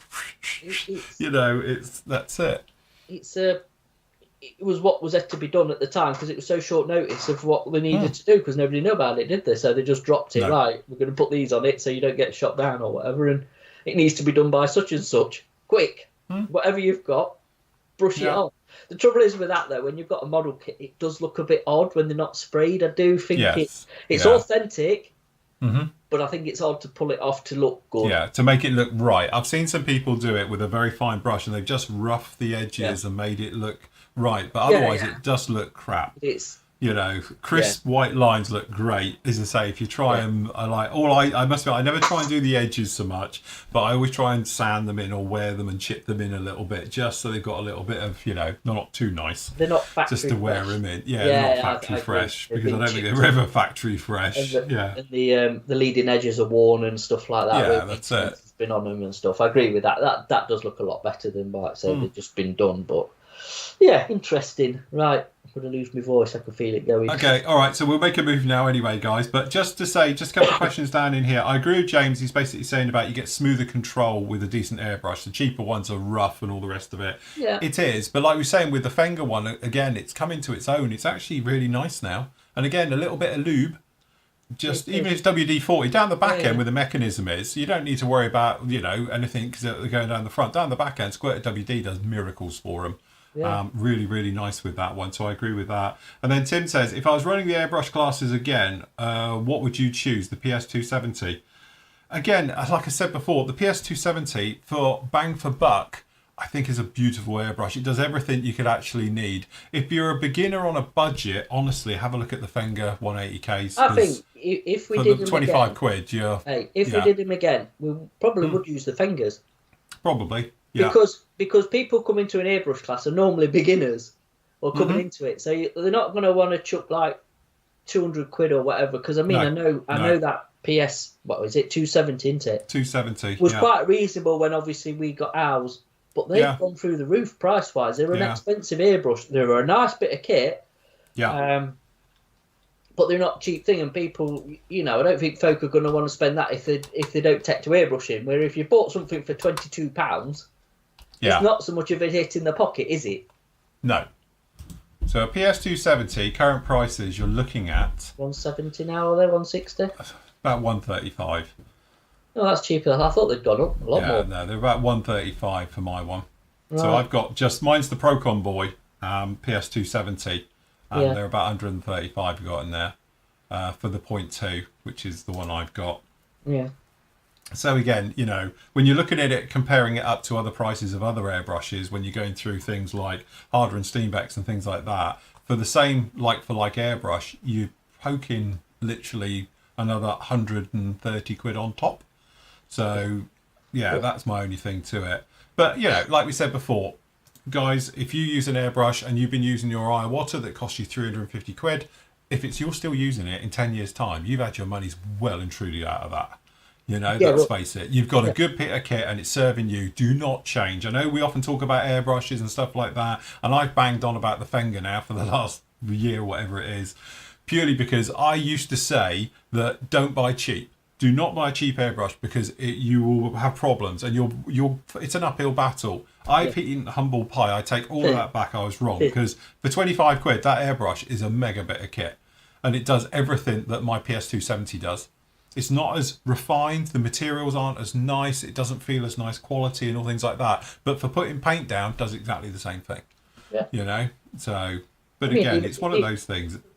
Go on. I say, even if you want one just for putting metallics down, or or like I said before, beginning of the show when I screwed up mine. Because I know somebody the other day bought 5, because he said, I've got spares. I've got 3 airbrushes and I've got spares. Why not? For the money. It's 125 quid. Yeah, you know? So at the time I thought, really? But actually, why not? You've got 125 quid. I've just bought 5. So I've got 3 airbrushes working and I've got spares for everything. So why not at the end of the day? But, you know, it's quite handy if you have got a spare airbrush just for doing clear coats, just for doing metallics like I do and stuff like that. So, you know, in the old days, if you had to buy like 3 proper airbrushes, say you're 150 quid each, you know, that's a big chunk of money to be sat there just doing nothing if you're not using all day long. But if you got them and they're 25 quid a pop, who cares? You know, it's almost a disposable item at the end of the day. It is at that price, which is a shame because it shouldn't be, but it is. It is at the end of the day. So yeah. No, that's it. Lovely. Cool. Right, okay then guys, we will leave it right there. So don't forget, last shout for orders over at, because we haven't even been around it today, PM Store.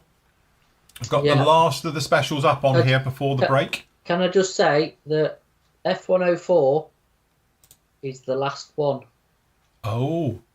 So there's a few other bits up there that I put yesterday. I took some stuff out that had sold, but the F104 is the last one in. So the last one in. So once that's gone, that is it, kids. So grab it whilst you can. But we've got some really nice stuff in there. But don't forget, this is only going to run technically until tomorrow night, because obviously Matt's coming down to me, so the store's going to be closed till Monday. So we can still do your order, but it's not going to go out till Monday at the earliest. Yeah, so, I mean, last orders for actually post is 1 o'clock tomorrow, because that's one of the things. So anything after that then is going to obviously run over until Monday.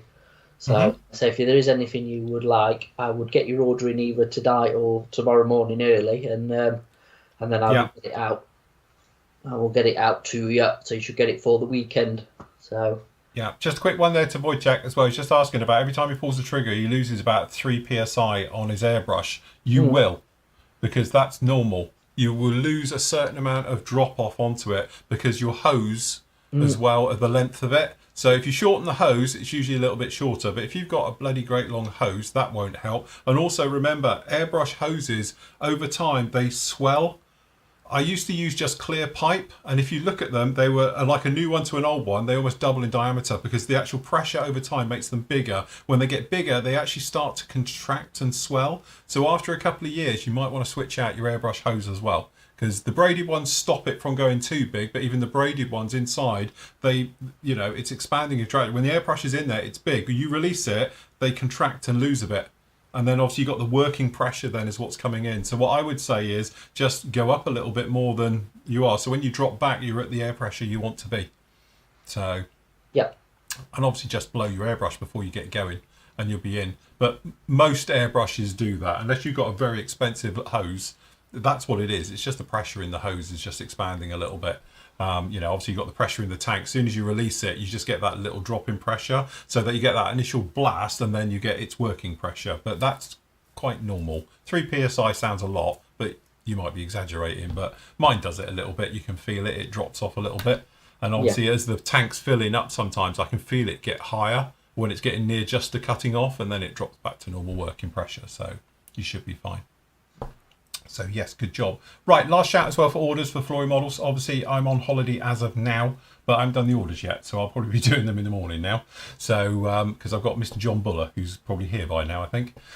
So he's popping round in a minute, so I'll do the orders in the morning. So if you do need anything, pop it in overnight, so it'll be closed as of that. So again, I'm getting married, so I'm away from tomorrow until next Wednesday morning. I'm back in. So obviously you've got any emails, things like that, you might not get answered straight away, but I probably will do by the weekend. So, but yes, good job on that. So anyway, good luck, everybody. Have fun. We'll catch you all on the flip side in a week's time. But until then, happy modelling. Take care. Say goodbye, gentlemen. We're out of here. Bye.